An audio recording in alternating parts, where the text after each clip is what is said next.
A true value of a property isn't just in its price, but in the market intelligence driving the investment decision. This is a quote by Atusaye Khelz Kanyenda, a certified property economist and valuer. And he happened to publish his first magazine entitled Malawi Real Estate Market Intelligence Report. And he is my guest in today's edition of Date A. Welcome to the program. Please stay with us as we hear from Atusaye and more about his recent report. Welcome. I'm Angel Chima.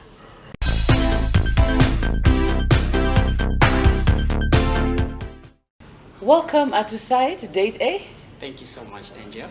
And congratulations for your first publication ever, a Malawi Real Estate Market Intelligence Report. Thank you so much. We'll get to hear about that later on in the program. But first things first, who is Atusaye Kanyenda? First of all, receive my gratitude for the opportunity to be hosted on the program. It's a pleasure. I'm delighted and humbled at the same time. It's a pleasure to have you as well. Atusaye was born in Karonga some 3 decades ago. I did my primary school at Uliwa Primary School, and then my secondary school at Karabe Boys Secondary School. And then I went to pursue bachelor's in land economy at the Malawi Polytechnic, now it's MOBAS, where I pursued bachelor's in land economy. And then I went to pursue my MBA at Malawi School of Government. So in brief, that's Atusaye Kanyenda. Interesting. Now tell us about your career. You are a certified property economist and valuer. I don't think there are many of you here in Malawi. I'm yet to meet the others. So tell us about your journey. What really inspired you to study that profession? Definitely, we are few of us, but we're many in practice. Right. I got to know about land economy because for you to be a valuer, you have to study land economy. So there is a prerequisite academic qualification that you have to obtain for you to become a certified valuer. So I got a cousin who went to Polytechnic by the name Trust there. So that's through him. That's when I started understanding that there is a program called Bachelor's in Land Economy. But initially I wanted to do accounting, business administration. But when I joined MOBAS, I got the interest because the issues to do with mathematics, analysis, calculations. So that's the part that I love doing in every aspect that I do. When something does with mathematics and then analysis, investments, that's part of what I do. So I got the interest when I just joined. So it was a program for 5 years. I did it for 5 years. And then after 5 years, I got my bachelor's. And then I had to practice for more than 4 years for me to get certified. Wow. So there's a requirement that after you graduate, there's a need for you to practice under a mentor, a supervisor who will take you through the processes of practical undertakings. So I was practicing under Surveyor Wawanya, a senior Wawanya, and under Surveyor Kantema. They are the ones who took me through the practical aspect for 2 years. And then after 3 years, the 4th year, they told me you're now ready for you to apply to be a certified valuer.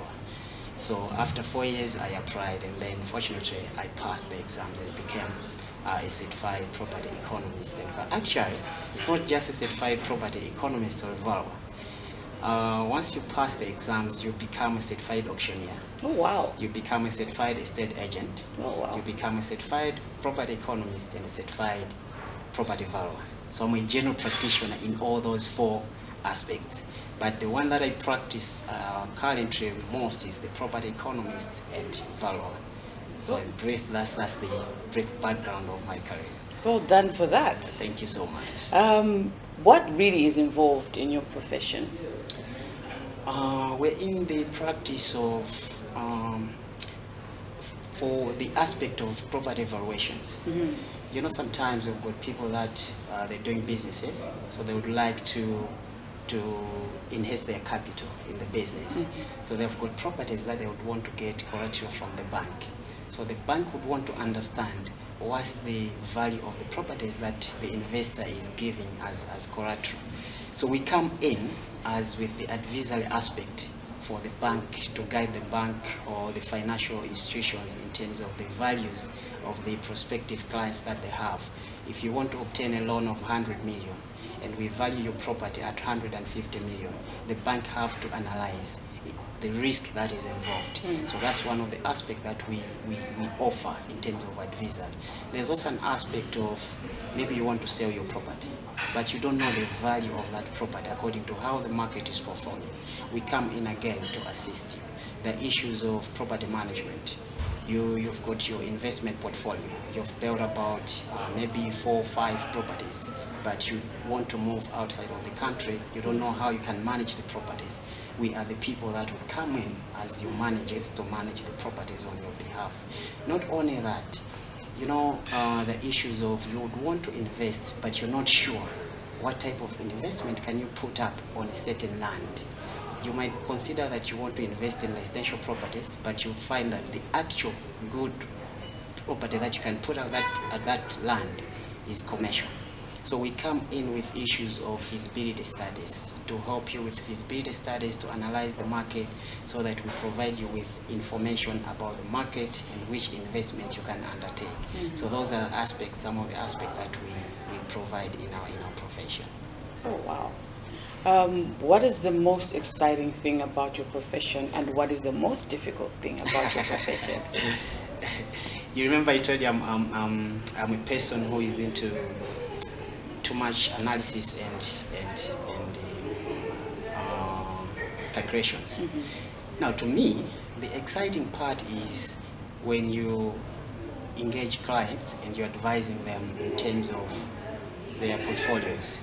You know, real estate involves capital, it's capital intensive. So you've developed your property, you've used 200 million, and then someone comes to tell you that your property value is 150 million. So now how do you convince the client that your property value as it is now according to the market performance is 150 million, but that investor has used 200 million in construction? So the part of analyzing the figures, analyzing the whole aspects, and then trying to present to the client so that they can understand why are we having challenges or differences or gaps in the construction aspect and then in the market aspect. So we are trying to give them the market context so that at the end of the day, they make a decision which is very profitable to them. Because we don't want an investor to invest today and then tomorrow they should say our investment is just a white elephant investment. So that's the very exciting part for me, because I like analyzing the market so that I can provide the data for our clients. The challenging part is, as you've said, we are few in numbers according to the numbers that are out there in terms of the qualified ones. So it means there are certain kind of information for you also to obtain. You will have challenges. So in terms of challenges, the most challenging part is gaining information from the market, because again the other challenge is, you know, transactions of properties, they don't do happen every day. They don't do happen like the way we transact in the other markets. Let's say tomato consumables. Properties take time to transact. So for you to come up with the actual intelligence information, that's where you need to be qualified. So that's the challenging part as well. Right.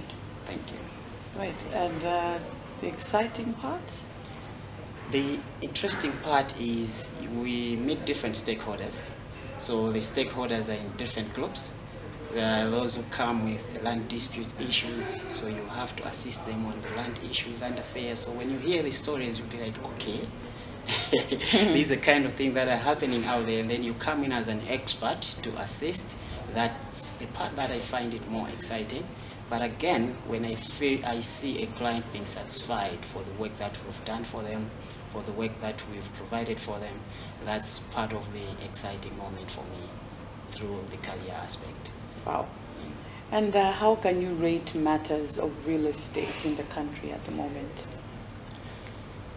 The country, When we talk of real estate affairs, there are maybe three main aspects that you have to consider. There is the infrastructure development, where we're looking at issues of road construction, electricity provision, water and sanitation provisions. When you check that aspect, you understand that we are growing as a country, but gradually. We are not there yet. We are doing our best. Yes, we are trying, but we are not there yet. However, there have been some developments recently. If you check in Lilongwe, there are good roads construction which have taken place. But if you check in the other urban sectors, you find that we are still lagging behind. So in the infrastructure development, we still have a long way to go. When you check the other aspect now, you consider the demand and supply of the properties, the real estate. That's where now you're providing the offices, the houses. Now, if you check the housing market, you will find that the population is growing, there's urbanization, there's shift in population, but the supply side, we are still lagging behind, because every day there's demand for houses. And then if you find a house on the market that is rated between 200 to 500,000, within a day it's taken. What does it preach to us? It preaches that there is effective demand on the market, but we're not meeting that demand. Yeah. So if we're not meeting that demand, what are we doing as a country? It means there is a step that we need to take. However, as we are doing that, let's also consider that there is a force behind the market. Do we understand that force behind the market? So those are the issues that we've also addressed in the publications, how best we can deal with the affairs. But in general, as a country, we are trying our best, but gradually we will get there. Wow. Right. We've heard of a new law that talks of the right to deed and entitlement. Can you shed more light on this issue? Actually, there are a number of relevant laws that recently the country has advanced through the respective ministry, the Ministry of Land. There is a Physical Planning Act, there is a Land Act, there is Customary Act, and then the other rules as well. So that the one that relates to the title deeds and the Customary Act, what is happening is they are just trying to formalize the holding of land. You understand that if you own land, you need to have title documents over that land. So what's the process that you can undertake for you to have ownership over the land that would give you the legit ownership, like you are the legal owner of that land? So what the law is providing is a better way of you how you can own land. So the law is providing that aspect whereby if you own land, make sure you register your land with the respective laws. Once you register the land with the respective laws, they will give you the official documents. Those official documents, they are very relevant to you, because remember I said something about you want to obtain a loan from a bank to finance your investments. For you to obtain that loan from a bank, you would need to submit the title documents. Those title documents gives the bank the confirmation to say you are the legal owner of the property. So it is a very, very crucial law, and it's come in good place, at good time. There is also another law which is very crucial for the country. There is what is called the sectional title law. Currently, when you own land, when you own property, you own the whole property, the land plus the building. Now this new law, it has come with a new provisions. If you own this complex or a certain complex, you can own that complex about 5 investors. I can own the second floor, you can own the third floor, the other investor can own the third floor. So what does it mean? It means I can obtain title over my floor, you can obtain title over your floor, the other person, investor as well, can obtain title over the other floor. This helps to minimize remember I said real estate is capital intensive. So once you come together as 5 investors, 4 investors, it reduces the cost. And then at the end of the day, you still have that kind of ownership that you have title documents over your space that you're owning in a complex building.